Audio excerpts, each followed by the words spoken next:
This segment is brought to you by Terrebonne Ford, built Ford tough.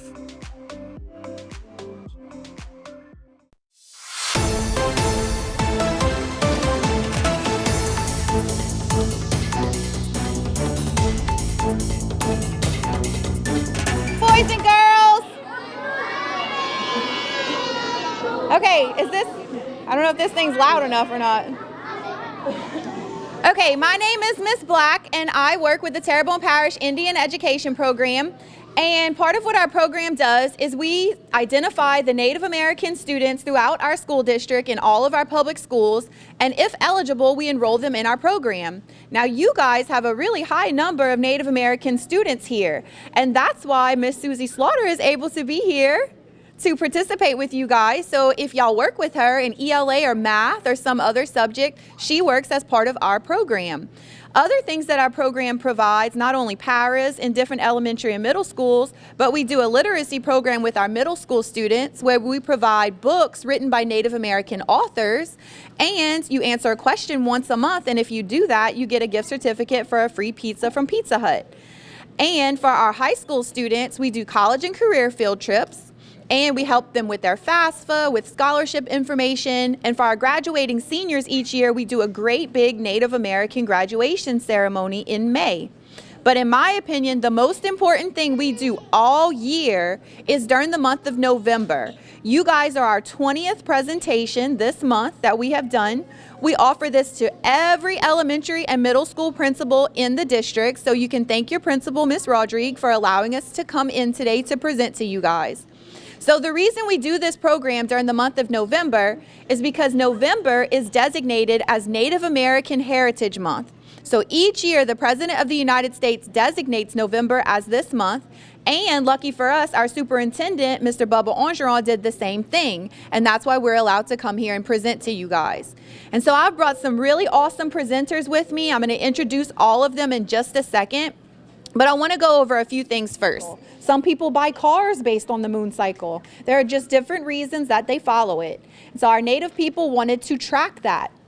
And so what they would do is they would say, okay, we're in moon cycle 1, day 1, 2, 3, until we make it all the way around. And then we're moving on to moon cycle 2, same thing, making it all the way around. So that was a way Native people kept track of the days even before the standard calendar we have today was available.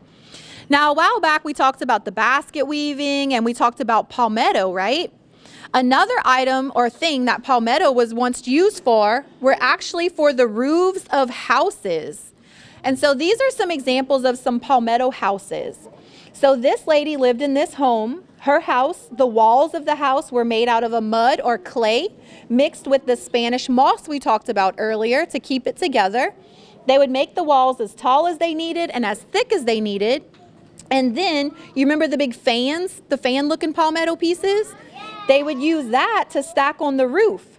So before we had Home Depot where we can go buy shingles or sheet metal, this was a way people built their houses. This center example was built by Mr. Kirby Verrett, who worked with this program a very long time. He built this as an example to some people in Lafayette.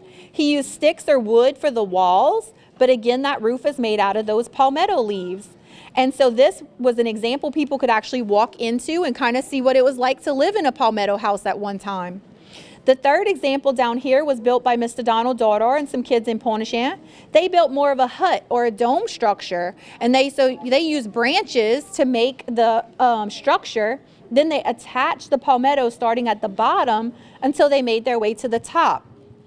A more recent structure that I have some examples of, this was actually built this past summer in Pontchartrain in June with a grant from the University of New Orleans. So Mr. Jody Billiot, they used this structure here, the big sticks, to make the frame, and then they used mud to make the walls, and then they put the palmetto on the roof. And so this structure is made to last about 10 years. So you can actually go and visit it today if you'd like to see what it was like to live in a palmetto house. And then this is what the inside of the structure looks like. So it's a different way of living, right? So whenever you guys think about Native Americans or Indians, what kind of houses did you think before they might have lived in? So let me teach you a few of them. So Mr. Donald had one of these on his table over there. What's this little fella? Yeah. So the Native American word, y'all want to learn it? Okay. Can y'all say, shall we? Shall we? Very good. Let's say it again because it's fun. Shall we? All right. Awesome. So whenever you come up to the table, guys, and you get to Mr. Donald, I want you to point at it and say, shall we? So you can practice, right? All right. So another one, there's this little fish. So this is a perch, okay? A perch is a freshwater fish that you could probably get in the bayou right across the road over here. I know my son goes fishing with, he puts corn, little pieces of corn on his hook, and he catches perch. So it's a very small fish, but there is some good meat on there. You can still eat them. So the Native American word for a perch, can y'all say patasa? Patasa. Very good. There is another fish, the one I accidentally pulled up earlier. I wonder if I could just, no. All right, so let's learn this one. Can y'all say shoe pick? Shoe pick. Very good. This is a shoe pick. It's an ancient fish that's native to this area. And what is so cool about this fish, guys, not only is there a city in Louisiana named after it called Shoe Pick, Louisiana, but it's a Native American word, and there is no other word in any other language for this fish.